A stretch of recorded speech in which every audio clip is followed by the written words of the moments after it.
नमस्ते, नमस्कार। मैं हूं कपिल निर्मल और आप देख रहे हैं कपिल निर्मल फिल्म्स।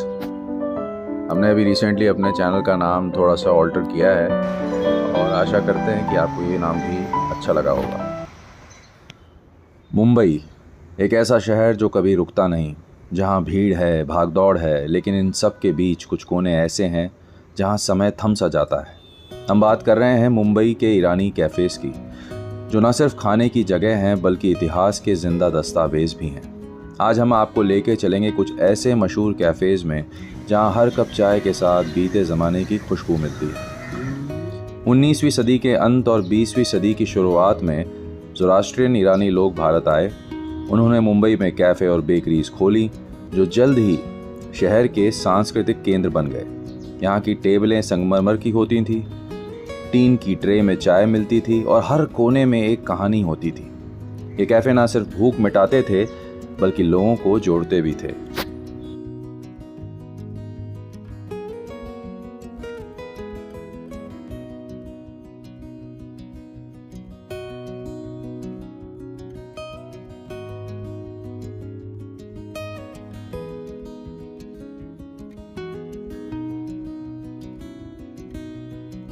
इस समय हम आ पहुंचे हैं कैफ़े ईरानी चाय पर। अगर आप सोचते हैं कि ईरानी कैफ़े सिर्फ पुरानी बात है, तो ज़रा ध्यान से सोचिए।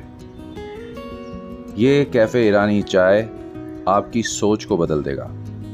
महिम में स्थित ये कैफ़े नए दौर में पुरानी यादें ताज़ा करता है। यहाँ की चाय और बन मस्का आपको फिर से 1950 में ले जाते हैं। बस फ़र्क इतना है कि ये जगह इंस्टाग्राम फ्रेंडली है। आज की इस यात्रा में हमें अकम्पनी कर रहे हैं श्रीमान अंकुर पजनी। ये हमारे मित्र हैं और इन्हीं को आज हम यहाँ पे सारी चीज़ों का अनुभव कराएंगे। कहने का अर्थ है कि खान पान में जितनी भी चीज़ें होंगी ज़्यादातर यही चखेंगे और हमें बताएंगे कि स्वाद कैसा है, और दूसरे भी अपनी ये राय हमें टाइम पर देते रहेंगे। ये जो ठंडा पेय पदार्थ आप देख रहे हैं ये एक्सक्लूसिव है ईरानी कैफ़ेज़ में और बेकरीज में ही, और कहीं आपको ये जल्दी से देखने को नहीं मिलेगा। और लीजिए, हमारे लिए आ गई है बन मस्का और ईरानी चाय। अब इस पे मैं आपको ये बता सकता हूँ कि ये जो बन मस्का था बहुत ही स्वादिष्ट था, बहुत ही सॉफ्ट था, पर जो चाय है वो it's not of my type. पर भाई साहब को अच्छी लगी है, उनके चेहरे से देखकर ये साफ साफ पता लग रहा है।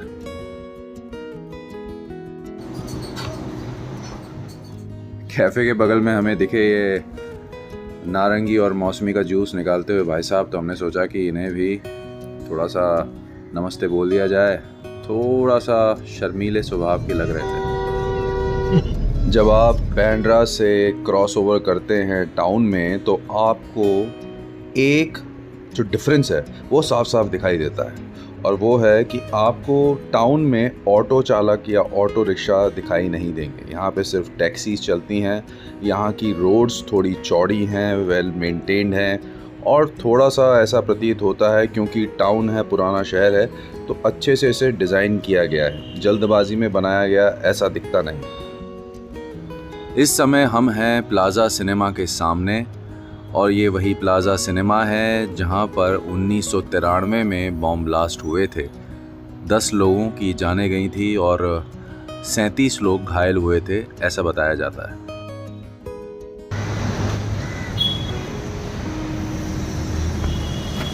इस समय हम आ पहुंचे हैं माटुंगा के किंग सर्कल पर, जहां है कूलार एंड कंपनी। और जब इसको आप देखते हैं तो आपको ऐसा प्रतीत होगा जैसे आप कोई समुद्री जहाज़ के सामने खड़े हैं। खैर, ये कैफ़े बहुत प्रसिद्ध है और यहाँ पर कई नई पुरानी फिल्मों की शूटिंग भी हो चुकी है।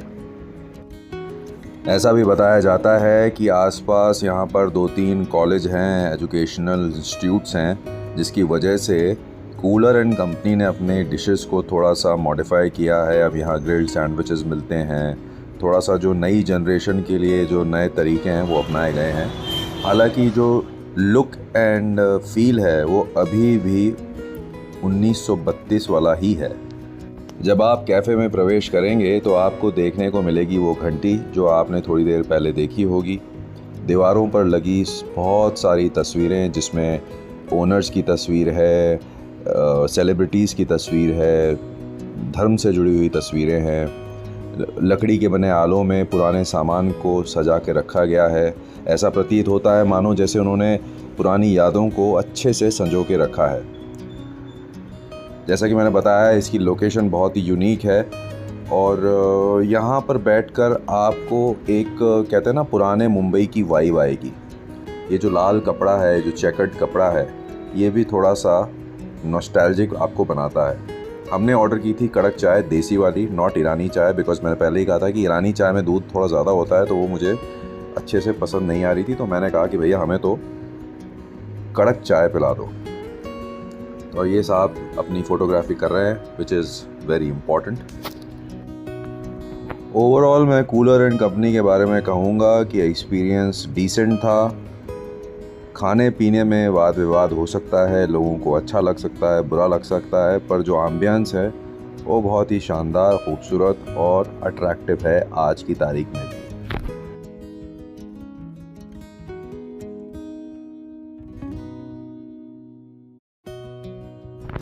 इस समय हम आ पहुँचे हैं ग्रांट रोड स्टेशन पर।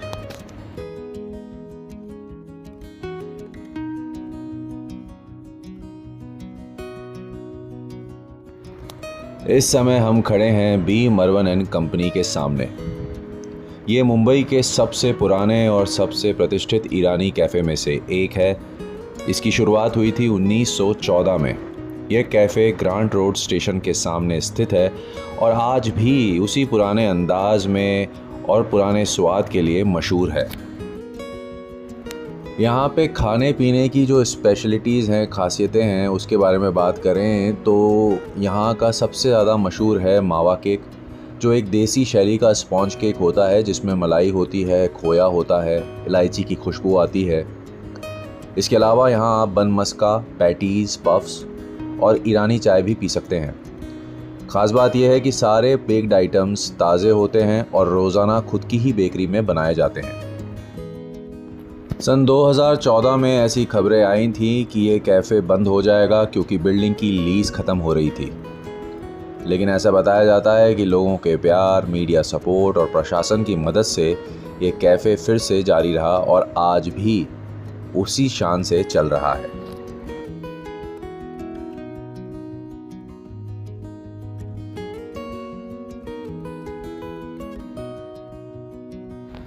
और फाइनली हमने सोचा कि यहाँ का मशहूर मावा केक ऑर्डर किया जाए। उसे हमने ऑर्डर किया, पैक कराया और उम्मीद है कि आगे गाड़ी चलाते वक्त बीच में हम दोनों इसे एंजॉय करेंगे, खाएंगे।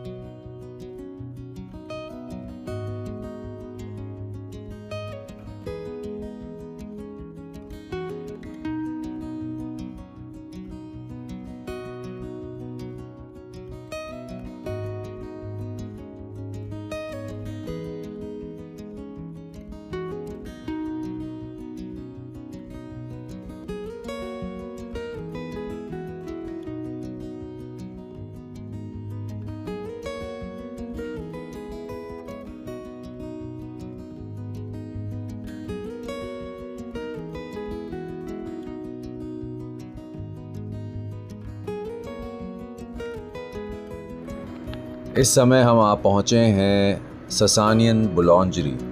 बुलॉन्जरी का अर्थ होता है बेकरी। ये एक फ्रेंच शब्द है। ये स्थित है मरीन लाइन्स और चर्च गेट के बीच में और इसकी स्थापना की गई थी 1913 में। संस्थापक का नाम था मिस्टर रुस्तम के ज़ैंड। वो ईरान से भारत आए थे। वो भी एक पारसी ईरानियन थे। जब भारत में ब्रिटिश राज था और मुंबई बॉम्बे कहलाता था, तब ससानियन की नींव रखी गई। इसका नाम ससानियन पुराने ईरानी साम्राज्य ससानिन डायनेस्टी के नाम पर रखा गया, जो प्राचीन ईरान की अंतिम महान पारसी सत्ता थी। ससानियन बुलॉन्जरी शुरुआती दौर में एक बेकरी हुआ करती थी जहाँ पर ताज़ा ब्रेड बनते थे, पेस्ट्रीज़ मिलती थी, बन मिलती थी। ये मुंबई की पहली बेकरीज़ में से एक थी जहाँ ऑथेंटिक ईरानी बेकिंग की खुशबू फैला करती थी और धीरे धीरे ये एक पूरे रेस्टोरेंट में तब्दील हो गई, जहाँ ईरानी चाय, बन मस्का, कीमा पाव, पेस्ट्रीज़ और पारसी खाने भी मिलते हैं। आज भी अंदर की जो सजावट है वो लगभग वैसी ही है जो एक सदी पहले हुआ करती थी।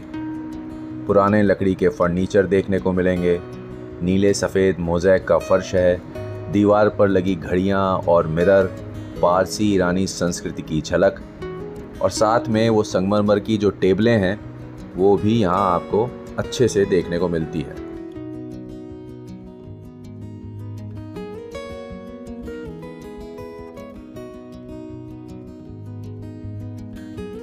अगला कैफ़े जो हम विज़िट करेंगे वो है कयानी एंड कंपनी, जिसकी स्थापना हुई थी 1904 में। श्री खोदराम मर्ज़बान कयानी ने इसकी स्थापना की। ये उन शुरुआती कैफ़ेज़ में से है जिन्होंने बम्बई में ईरानी कैफ़े संस्कृति को जन्म दिया। कयानी नाम भी ईरान के पुराने शाही वंश कयानियन डायनेस्टी से जुड़ा है, जो पारसी सभ्यता का एक गौरवशाली प्रतीक है। ये कैफ़े स्थित है मेट्रो सिनेमा के ठीक सामने। खाने के लिए यहाँ आपको वही मावा केक, बन मस्का, ईरानी चाय, ब्रून पाव, खारी बिस्किट, चिकन पफ, पैटीज़ खाने को मिलेंगे और साथ में मिलेंगी यहाँ पे पारसी डिशेस जैसे कि अकूरी, तकनीकी तौर पे उसे स्पाइसी स्क्रैम्बल्ड एग भी कहा जाता है, कीमा पाव और धनसक। ऐसा कहते हैं कयानी सिर्फ चाय या केक नहीं देता, ये यादें देता है, अपनेपन की, पुराने बम्बई की और उस दौर की जब दोस्ती 2 बिस्किट में बन जाती थी। तो इसी के साथ ही इस एपिसोड को हम यहीं विराम देते हैं। सीरीज़ के आखिरी एपिसोड में हम आपको कुछ और ऐतिहासिक ईरानी कैफ़ेज़ में लेके चलेंगे। आशा करते हैं ये प्रस्तुति आपको अच्छी लगी होगी। जल्दी आपसे फिर मुलाकात होगी। तब तक के लिए नमस्कार। अपना ध्यान रखें, स्वस्थ रहें।